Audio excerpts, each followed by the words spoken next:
Most people have heard the phrase compound interest at some point, usually from a teacher, a bank advert, or a bit of money advice online.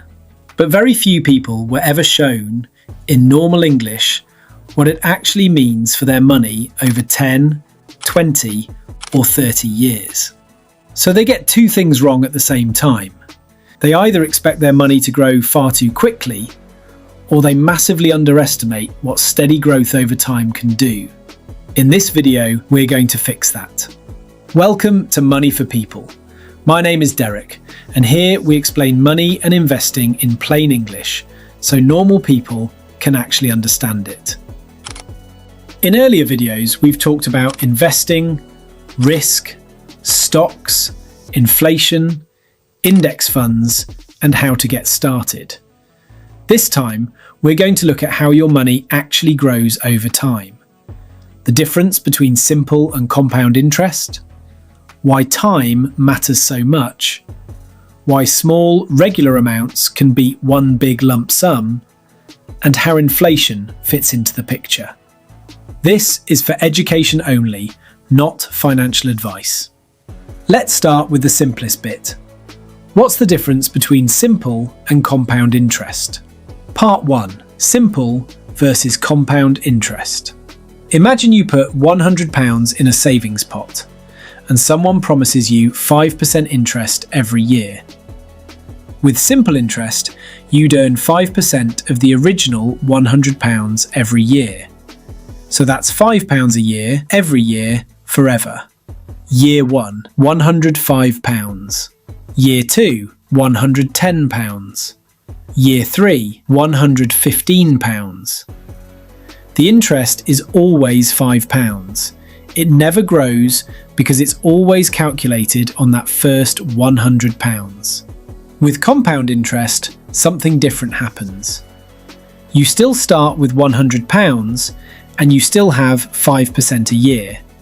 But now, each year you earn interest on the new total, not just the original £100. So, year 1, 5% of £100 is £5. So you have £105. Year 2, 5% of £105 is £5 and 25 pence. So you have £110 and 25 pence. Year 3, 5% of £110 and 25 pence is about £5 and 51 pence. So you have just over £115 and 76 pence. At first, that doesn't feel very exciting. It's just a few extra pennies. But over longer periods, those pennies on top of pennies start to matter. The interest is earning interest. That's all compound interest really is. Interest on top of interest, or growth on top of growth. Now let's see why time is such a big deal. Part 2. Why time matters so much. A lot of money advice sounds like this. You should start investing as early as possible. Which is true, but not very helpful on its own. Let's use a simple example, just to see the shape of things. Imagine two people, Alex and Jamie. Alex starts investing £100 a month at age 25 and carries on until age 65. Jamie waits until age 35 to start and also invests £100 a month until age 65. We're not going to obsess about exact numbers or future returns here because no one can predict those. The point is the pattern. Alex has 10 more years of adding money and 10 more years of potential compounding. Those first 10 years might not look dramatic at the time, but later on, the money Alex put in early has had 20, 30, or even 40 years to grow, with growth on top of growth. Jamie might end up putting in a similar total amount of money, but starting later means fewer years for compounding to work. Time is doing a lot of the heavy lifting in the background. Small decisions today can have surprisingly big effects decades from now. That's why starting is often more important than starting perfectly. And it's not just about when you start, it's also about how you add money over time. Part 3. Lump sum versus small, regular amounts.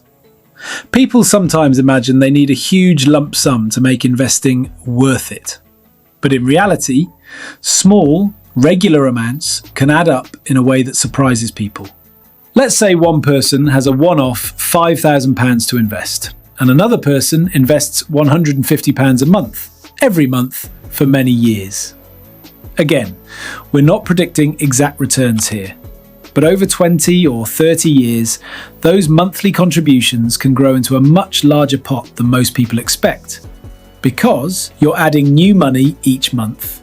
That new money also has time to grow, and the existing money is hopefully growing on top of itself.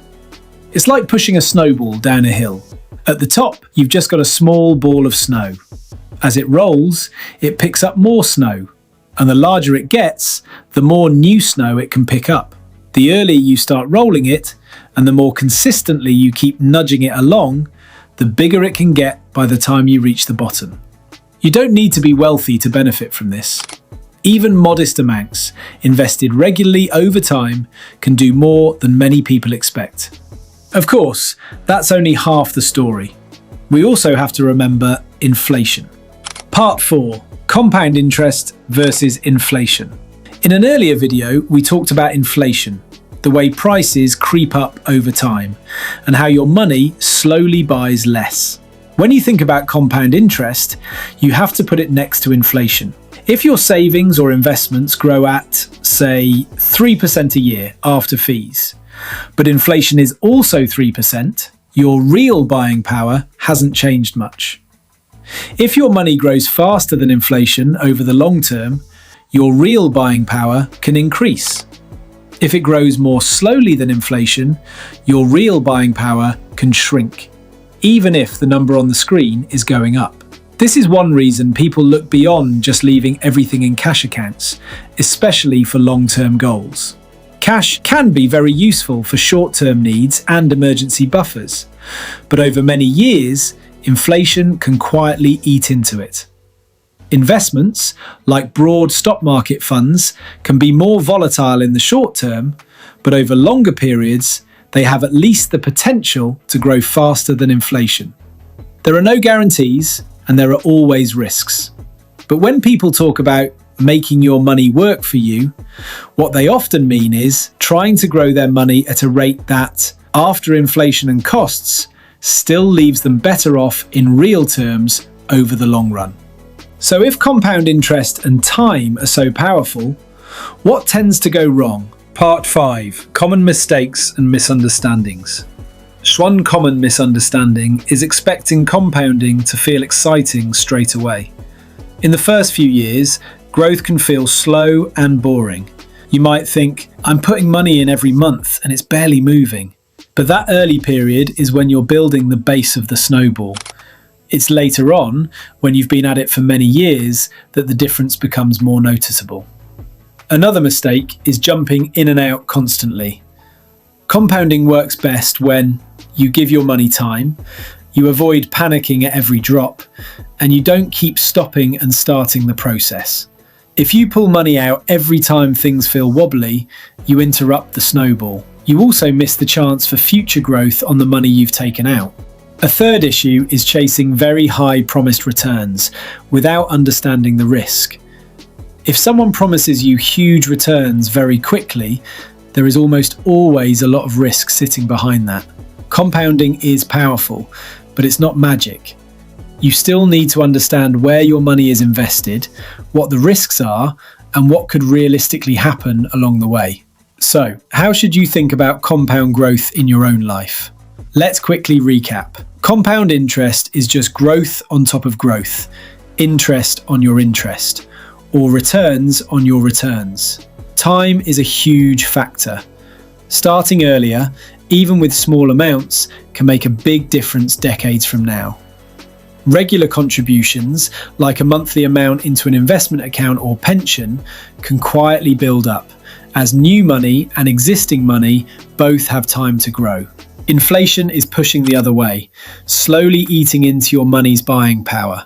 Over the long term, people look for investments that have a chance to grow faster than inflation, while understanding that there are always risks and no guarantees. Compounding isn't about getting rich overnight.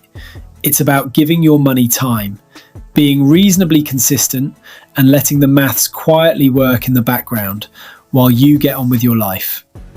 If you found this helpful, you can subscribe to Money for People for more simple videos about money, investing, and how it all works in real life.